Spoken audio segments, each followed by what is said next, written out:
Assalamualaikum warahmatullahi wabarakatuh. Saya Nur Zulaika binti Report, nombor matrik 111751 dan saya berasal daripada Kota Samarahan, Sarawak.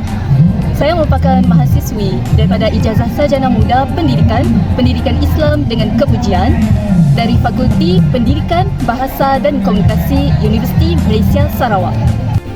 Alhamdulillah, untuk subjek yang saya pelajari pada kali ini iaitu KMP 1023 Masyarakat dan Budaya dalam Pendidikan, saya dan juga rakan sekelas saya daripada kohort 4 telah berkolaborasi dengan pelajar daripada kohort 3 untuk bersama-sama menjalankan program sulam, dan program sulam ini telah diberi nama Program Expo Tarbiyah Masyarakat dan Masjid Komuniti Berilmu, dan program ini telah dijalankan di Kampung Empila yang bertempat di Masjid Darussabirin Kampung Empila.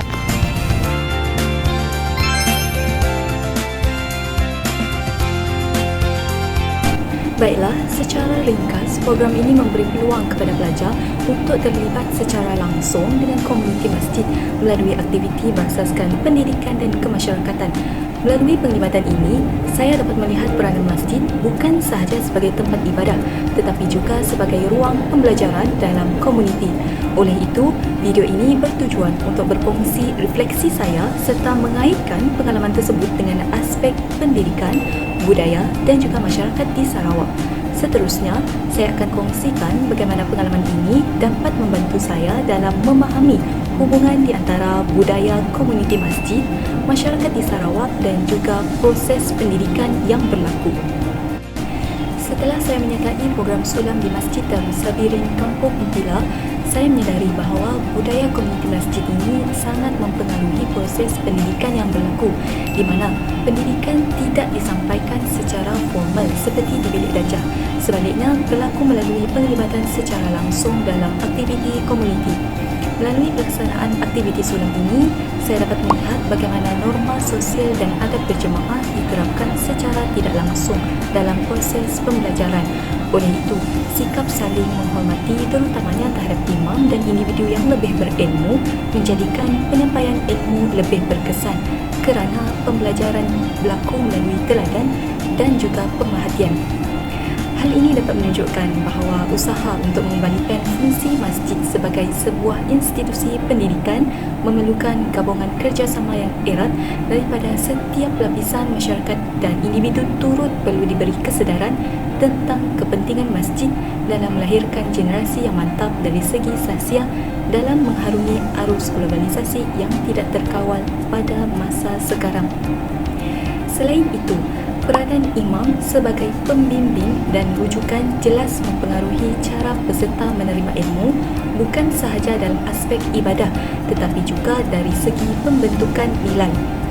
Komunikasi yang digunakan sepanjang program juga bersifat lembut dan beradab, selari dengan budaya komuniti masjid. Seterusnya, aktiviti seperti gotong royong persekitaran masjid pula memperlihatkan bagaimana pendidikan nilai seperti kerjasama, tanggungjawab dan kepedulian sosial diterapkan melalui pengalaman sebenar. Ini menunjukkan bahawa dalam konteks sulam, pendidikan berlaku melalui interaksi dan juga amalan budaya, bukan semata-mata melalui pengajaran lisan.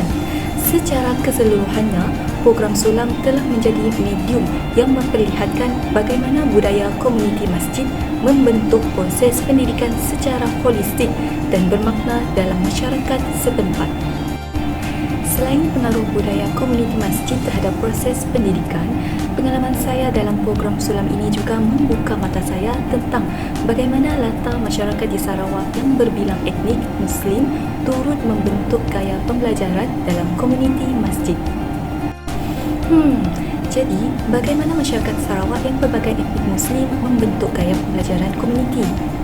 Baiklah, sepanjang penglibatan saya dalam program sulam ini, saya dapat melihat bahawa kepelbagaian etnik Muslim dalam masyarakat di Sarawak memainkan peranan yang penting dalam membentuk gaya pembelajaran komuniti. Walaupun mempunyai latar budaya dan etnik yang berbeza, masih wujud lagi interaksi yang harmoni dan saling menghormati antara ahli komuniti.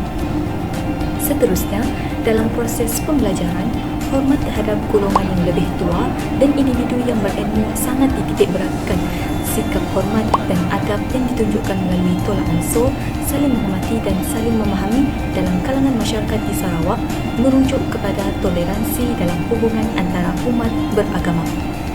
Justru dapat kita lihat dan fahami di sini bahawa kanak-kanak dan golongan muda dididik untuk mendengar, memerhati dan mencontohi, bukan sekadar bertanya atau menerima arahan.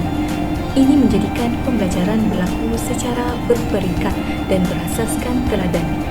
Selain itu, penggunaan bahasa yang pelbagai seperti bahasa Melayu Sarawak dan dialek tempatan membantu mewujudkan suasana pembelajaran yang lebih mesra dan dekat dengan komuniti.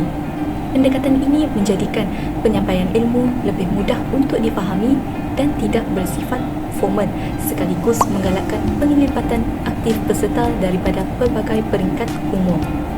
Tambahan pula, nilai kekeluargaan dan kebersamaan yang kuat dalam masyarakat Sarawak juga mempengaruhi gaya pembelajaran komuniti masjid, di mana aktiviti pembelajaran tidak dilihat sebagai tanggungjawab individu semata-mata, tetapi turut dijadikan sebagai usaha bersama. Oleh itu, sikap saling membantu, mengambil berat dan bekerjasama menjadikan proses pembelajaran lebih inklusif dan berterusan. Secara keseluruhannya, masyarakat Sarawak yang berbilang etnik Muslim membentuk gaya pembelajaran komuniti masjid yang bersifat terbuka, berasaskan hubungan sosial dan menekankan nilai hormat serta kebersamaan selari dengan pendekatan pembelajaran komuniti dalam program Sulam. Baiklah, soalan yang seterusnya ialah bagaimana aktiviti Sulam ini berfungsi sebagai pendidikan tidak formal? Baiklah, aktiviti Sulam yang telah kami jalankan ini berfungsi sebagai pendidikan tidak formal kerana pembelajaran yang berlaku pada waktu itu di luar bilik darjah dan ianya tidak berasaskan peperiksaan. Sebaliknya, pembelajaran berlaku melalui pengalaman sebenar, interaksi sosial dan juga penglibatan secara langsung dalam komuniti masjid. Seterusnya, melalui aktiviti seperti Zina Cila Iqra' dan Al-Quran serta praktikal ibadah solat sempurna, peserta belajar adab, disiplin dan juga amalan ibadah melalui pemerhatian dan bimbingan secara langsung. Justru, nilai seperti kesabaran, hormat dan tanggungjawab diterapkan secara tidak formal sepanjang aktiviti dijalankan. Tambahan pula, bagi aktiviti gotong royong, aktiviti ini dicadangkan dan dilaksanakan sepenuhnya oleh pelajar sebagai salah satu inisiatif pembelajaran melalui pengalaman. Walaupun penglibatan secara fizikal bagi komuniti adalah terhad, namun pelajar tetap memperoleh pembelajaran yang bermakna melalui penerapan nilai kerjasama, tanggungjawab dan kepedulian terhadap ruang ibadah. Selain itu, aktiviti Expo Pendidikan Fiqh Ibadah turut memberi ruang pembelajaran secara santai dan terbuka melalui sesi soal jawab dan perbincangan.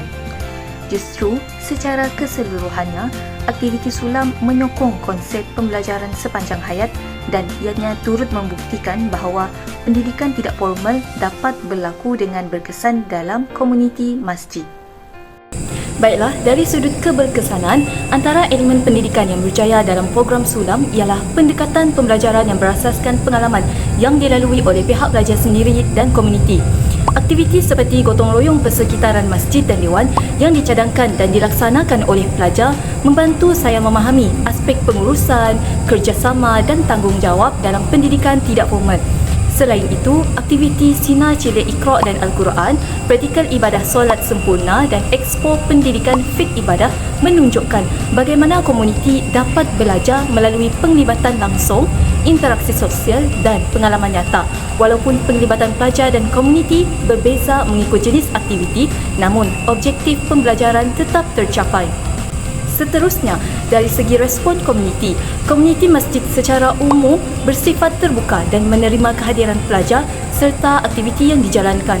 Walaupun penglibatan fizikal komuniti dalam gotong royong tidak berlaku, namun mereka tetap memberi sokongan melalui keizinan, penerimaan dan kerjasama secara tidak langsung.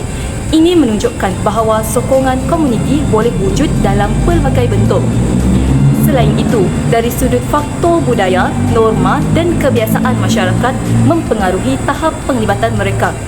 nilai hormat terhadap pihak pelajar dan aktiviti yang dijalankan serta keutamaan terhadap rutin harian mempengaruhi penglibatan fizikal komuniti. Walaupun terdapat perbezaan tahap pengetahuan atau amalan, komuniti tetap bersikap mesra dan menerima kehadiran pelajar dalam ruang masjid. Pembelajaran paling penting yang saya peroleh tentang masyarakat di Sarawak ialah kepelbagaian budaya bukanlah suatu halangan, malah ianya memperkayakan pengalaman pendidikan. Penglibatan komuniti boleh berlaku dalam pelbagai bentuk dan keberkesanan program pendidikan berasaskan komuniti bergantung kepada kepekaan pelajar terhadap budaya, norma dan juga keperluan masyarakat setempat. Secara reflektif, pengalaman ini mengajar saya bahawa pelajar bukan sahaja bertindak sebagai penyampai ilmu tetapi juga sebagai individu yang peka, bertanggungjawab dan menghormati norma budaya komuniti untuk memastikan keberkesanan pendidikan tidak formal. Baiklah, secara keseluruhannya, terdapat beberapa cadangan penambahbaikan bagi meningkatkan keberkesanan pelaksanaan program sulam dalam komuniti masjid. Yang pertama, kerjasama daripada pelbagai pihak perlu diperkukuhkan supaya perancangan dan pelaksanaan program dapat dijalankan dengan lebih baik. Justru, penglibatan pihak universiti, pihak masjid dan juga komuniti sejak peringkat awal dapat memastikan program yang dirancang sesuai dengan keperluan komuniti serta selaras dengan budaya dan juga rutin masjid. Yang kedua, tempoh pelaksanaan program sulam dicadangkan agar dipanjangkan atau dijalankan secara bersiri kerana program yang dilaksanakan dalam tempoh singkat mengehadkan masa pembelajaran dan juga interaksi. Justru, tempoh yang lebih panjang membolehkan peserta memahami kandungan dengan lebih jelas dan mendalam. Seterusnya, yang ketiga, penyediaan sistem maklum balas peserta seperti borang penilaian perlu dilaksanakan bagi mengetahui tahap kefahaman peserta serta menilai keberkesanan aktiviti yang dijalankan. Justru, maklum balas ini dapat membantu penganjur menambah baik program pada masa hadapan. Dan seterusnya, yang keempat, aktiviti yang dirancang perlu lebih berfokus kepada keperluan komuniti dengan menggunakan pendekatan yang mudah, praktikal dan interaktif seperti aktiviti amali dan perbincangan berkumpulan. Pendekatan ini dapat meningkatkan penglibatan komuniti serta menjadikan pembelajaran lebih bermakna. Baiklah, setelah mencadangkan beberapa penambahbaikan, saya ingin menutup refleksi ini dengan merumuskan keseluruhan pengalaman program sulam saya ini serta hubungannya dengan pendidikan, budaya dan juga komuniti masjid di Sarawak. Melalui program sulam ini, saya dapat melihat bahawa pendidikan tidak formal memainkan peranan yang penting dalam membentuk kefahaman masyarakat apabila ia dilaksanakan selari dengan budaya dan juga norma komuniti masjid. Aktiviti yang telah dijalankan seperti aktiviti Sina Cile Iqra' dan Al-Quran, praktikal ibadah solat sempurna, gotong royong dan ekspo pendidikan fik ibadah bukan sahaja menyampaikan ilmu, malah menjadi medium pembelajaran nilai, adab dan sosialisasi budaya. Hubungan antara pendidikan, budaya dan komuniti masjid dan masyarakat di Sarawak jelas terselah apabila proses pembelajaran berlaku melalui interaksi yang sebenar, saling menghormati dan kerjasama antara pelajar dan juga komuniti. Pengalaman ini telah memperkukuhkan pemahaman saya terhadap kepelbagaian budaya masyarakat Sarawak serta kepentingan pendekatan pendidikan yang peka budaya. Hal ini selaras dengan hadis Rasulullah SAW iaitu khairun nas anfa'uhum linnas yang bermaksud sebaik-baik manusia adalah yang paling bermanfaat kepada manusia yang lain. Hadis riwayat At-Tirmizi. Hadis ini menggambarkan bahawa pendidikan dan penglibatan dalam program seperti program sulam ini bukan sahaja bertujuan menimba ilmu, malah memberi manfaat kepada komuniti sebagai satu bentuk pembelajaran yang bermakna. Kesimpulannya, program sulam ini merupakan satu platform pembelajaran komuniti yang berkesan dalam menghubungkan antara pendidikan, budaya dan juga masyarakat serta membentuk pengalaman pembelajaran yang menyeluruh dan berterusan.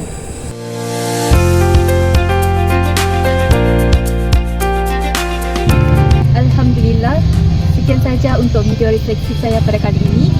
Terima kasih atas kesudian anda untuk menonton dan juga mendengar video refleksi saya. Dan Assalamualaikum warahmatullahi wabarakatuh.